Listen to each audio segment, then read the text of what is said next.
America से टकराव के बीच ईरान से बहुत बड़ी खबर है।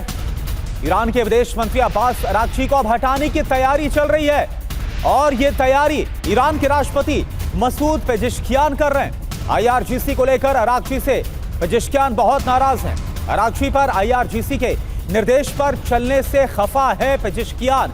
ईरानी स्पीकर कालिबाफ भी अरागची से बहुत ज्यादा नाराज है।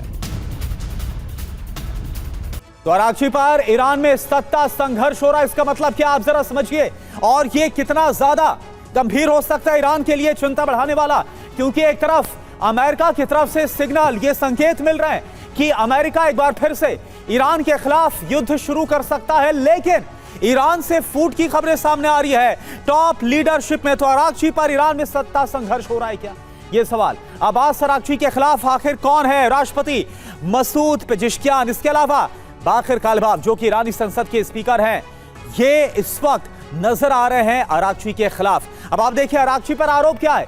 आईआरजीसी के कमांडर अहमद वाहिदी के निर्देश पर वो काम कर रहे हैं और कोई भी आगे फैसला ले रहे हैं। कैबिनेट मंत्री से ज्यादा वाहिदी के सहायक की जो भूमिका है वो निभा रहे हैं। बिना राष्ट्रपति को जानकारी दिए एक के बाद एक फैसले अरागची लेते ही जा रहे हैं। इसको लेकर नाराजगी, वाहिदी के ऑर्डर पर ईरान की विदेश नीति ही वो तय कर रहे हैं, यानी जो कर रहे हैं वो आईआरजीसी के चीफ वाहिदी कर रहे हैं या फिर अरागची।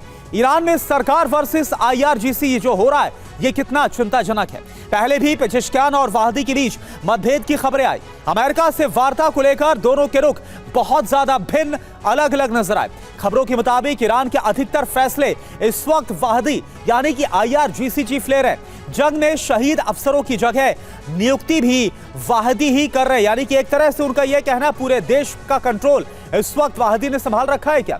पेजेश्कियान से नियुक्ति का भी जो अधिकार है वो छीन लिया गया था, यह खबर आ रही है और इसके बाद ही यह नाराजगी अपने चरम पर पहुंचती हुई नजर आ रही। इन सब के बीच एक और बड़ी खबर, कालिबाफ ने यूएस नाकाबंदी का मजाक उड़ाया। कालिबाफ ने पीट हेगसेथ के बयान पर भी तंज कसा। यूएस की सोच से कहीं बड़ी है ईरान की सीमा, ये कालिबाफ की तरफ से कहा गया। तो आपको बता दें, ये देखिए आप बकायदा ये पोस्ट और बकायदा तंज कसा है अमेरिका पर। और जो नाकाबंदी इस वक्त की गई है अमेरिका की तरफ से स्ट्रेट ऑफ हॉर्मुज में, इसका जवाब दिया गया। ये देखिए आप, ये कंपैरिजन ड्रॉ किया गया है जो ईरानी संसद के स्पीकर हैं मोहम्मद बाखर कालिबाफ। तो ये इस वक्त अमेरिका का जो नक्शा है वो दिखाया गया है कालिबाफ की तरफ से और यह कहा गया है कि जो ब्लॉकेड अमेरिका की तरफ से किया गया है उससे ज्यादा बड़ी जो ईरान की सीमा है।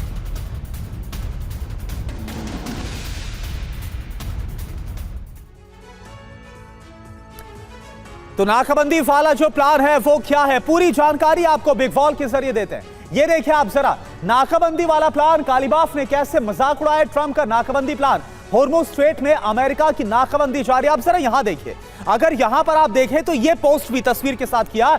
यह आपको यूनाइटेड स्टेट्स ऑफ अमेरिका का जो नक्शा है, मैप आपको नजर आ रहे हैं। और यहां पर अगर देखें तो ये न्यूयॉर्क के पास से एक लाइन को ड्रॉ किया गया, इसके अलावा लॉस एंजल्स के पास से एक जो लाइन है उसको ड्रॉ किया गया और ये बताया गया कि आखिरकार कितनी दूरी है। और फिर यह तंज कसा गया कि जो अमेरिका की सोच है उससे कहीं ज्यादा बड़ी जो ईरान की सीमा है वो है। हॉर्मुज स्ट्रेट में अमेरिका की नाकाबंदी जारी है। आगे क्या, नाकाबंदी से ईरान के तेल व्यापार पर रोक लग गई है। ईरान की पाइपलाइंस में धमाके होंगे, यह ट्रंप का नाकाबंदी प्लान है। ईरानी एयर स्पेस भी ब्लॉक करने की जो धमकी है वो डोनाल्ड ट्रंप की तरफ से दी गई। ईरान की जमीनी नाकाबंदी करने की भी जो चेतावनी है वो सामने आई है। अब कालिबाफ का जो जवाब है, क्योंकि जो डोनाल्ड ट्रंप की तरफ से धमकी दी गई, इस पर जवाब क्या है। पश्चिमी तट पर न्यूयॉर्क में एक दीवार बनाए, पूर्वी तट पर दूसरी दीवार लॉस एंजल्स में बनाए। और यहां पर अगर आप देखिए ये बकायदा इस तरीके से एक यानी कि एक दीवार यहां पर बनाने की बात बोल रहे हैं, ये जो लाइन ड्रॉ है, और एक यहां पर न्यूयॉर्क के साथ। यूएस के पूर्वी से पश्चिमी तट की जो लंबाई है वो 7,755 किलोमीटर है। तो ये मैप और साथ साथ क्या बताया गया, ये दोनों इस वक्त हम आपको समझाते हुए नजर आ रहे हैं। और इस तरीके से जो एक तंज है वो कसा गया। ईरान की जो कुल सीमा है उससे फिर भी 1000 किलोमीटर कम है, यानी कि ईरान को कमतर नहीं आंकना चाहिए अमेरिका को। यह कहने की कोशिश की गई यूएस की सोच से कहीं बड़ी है ईरान की सीमा। तो एक कंपैरिजन ड्रॉ किया गया है ईरान की सीमा और जो अमेरिका है, अमेरिका में दूरी को लेकर, दो छोर के बीच की दूरी को लेकर।